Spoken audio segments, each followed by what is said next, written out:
Inside a conference room in Geneva, three experts sit around a table covered in papers and cold coffee. A climate scientist presents data showing we have a decade to avoid catastrophe. An economist counters that the transition would require a total restructuring of the global market that no one is willing to fund. Then, a community organizer points out that for the people she works with, the catastrophe has already arrived, and they need power, not more models. Each person is right within their own domain, yet they are speaking languages the others struggle to hear. This room is a microcosm of a broader civilizational failure. We have more specialized expertise than at any point in history, and almost no capacity to synthesize it into a single coherent action. This fragmentation pulls us toward two attractors. The first is fragmented collapse, the continued unraveling of ecological and social systems under the weight of extraction. The second is authoritarian control, a manufactured order imposed through submission when authentic meaning fails. To move toward a third path, regenerative cooperation, we have to look at the underlying patterns of how we relate to each other and the world. This path is defined by systems designed to heal rather than harm, and to integrate rather than fragment. The gridlock in Geneva suggests that gathering more data isn't enough to solve a crisis of fragmentation. We have to examine the foundational ways we see, feel, and think together, moving toward an architecture that allows these different perspectives to actually function as a whole. The first foundation for this shift is a cultural compass that orients society toward three values: truth, beauty, and goodness.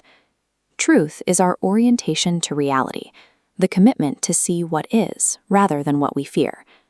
Goodness is our alignment with life, the commitment to act in ways that serve flourishing. But data and ethics alone are often insufficient to move us. They require beauty, the bridge of feeling. Beauty moves the heart and opens our perception to depths that rational analysis can't reach. It is what makes us fall in love with the world enough to want to protect it. When these values are isolated, they lose their direction. Truth without goodness can become a cruel analysis that ignores suffering. Beauty without truth can become a seductive illusion that charms us without ever illuminating reality. Rachel Carson understood how to weave these together. Silent Spring wasn't a success just because it was a scientific report on pesticide toxicity. It was a work of beauty that helped readers feel the intricate web of the living world, making the scientific truth impossible to ignore. A regenerative civilization requires this triad to function in unison. We need the scientific rigor to understand the planet, the ethical commitment to protect the future, and the aesthetic sensitivity to care about the world we are inheriting. If the cultural compass orients a society, personal sovereignty orients the individual. This isn't about isolation or being a lone atom. True sovereignty is the capacity for self-authored choice, the freedom to participate meaningfully in your community without being captured by manipulation or panic. This sovereignty relies on an internal triad: heart, mind, and will. The heart registers value and care. The mind discerns signal from noise, and the will translates that feeling and discernment into action. We define a sovereign person by their capacity to maintain this inner alignment when the external pressure is intense. It is the ability to stay centered when the world demands you react impulsively. During the Montgomery bus boycott, thousands of individuals had to maintain this alignment daily. They integrated the fear and injustice in their hearts with a clear-eyed strategy in their minds, using their will to hold steady under extreme systemic pressure. Systemic change relies on this personal transformation. A new institution is only as resilient as the people who compose it. If the individuals are captured by apathy or internal fragmentation, the system itself will eventually mirror those same failures. At the group level, we face a wisdom gap. This is the existential mismatch between our godlike technological power and our immature judgment regarding how to use it. We are building tools that can reshape the planet before we have developed the maturity to handle the consequences. To bridge this, we have to distinguish between different types of intelligence. Knowledge is information about what exists. Intelligence is our capacity to process that information to achieve specific, immediate goals. like increasing a crop yield or maximizing a quarterly profit. Wisdom is the capacity to discern which goals are worth pursuing in the first place. It looks at the full complexity of life to ask, what ought we to do, and what are the consequences we aren't seeing?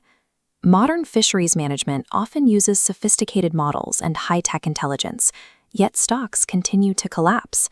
Compare that to the Pacific Northwest indigenous peoples, whose salmon stewardship has lasted for thousands of years. Their approach was built on wisdom, a relationship of reciprocity and restraint that recognized the salmon as kin rather than a commodity. We can see the engineering of collective wisdom in the 2016 Irish Citizens' Assembly. 99 randomly selected citizens gathered in this room to deliberate on one of the most deeply polarized issues in their society. The assembly worked because it was designed for wisdom. It ensured diversity, provided equal access to expert truth, and created a psychologically safe space for facilitated dialogue. This structure allowed participants to move past their initial biases toward a nuanced, shared recommendation. While intelligence is great at solving isolated problems, it often creates new ones by ignoring the larger system. Only engineered collective wisdom can navigate the complexity of the meta-crisis without triggering a cascade of unintended failures. The cultural compass, personal sovereignty, and collective wisdom function as a single system. They weave the individual's internal capacity directly into the architecture of our largest institutions. Return to that conference room in Geneva 3 months later. The same 3 people are there, but the dynamic has shifted. The fragmentation has begun to yield to integration. They aren't just presenting data, they are beginning to think together. The scientist now sees the faces behind the data. The economist sees the limits of market models and the potential of community-based management. The organizer understands the global forces that constrain local action. Their arguments have become generative rather than positional. This is how regeneration begins, in small rooms where people who see the world differently learn to build a shared understanding. The foundations are in place.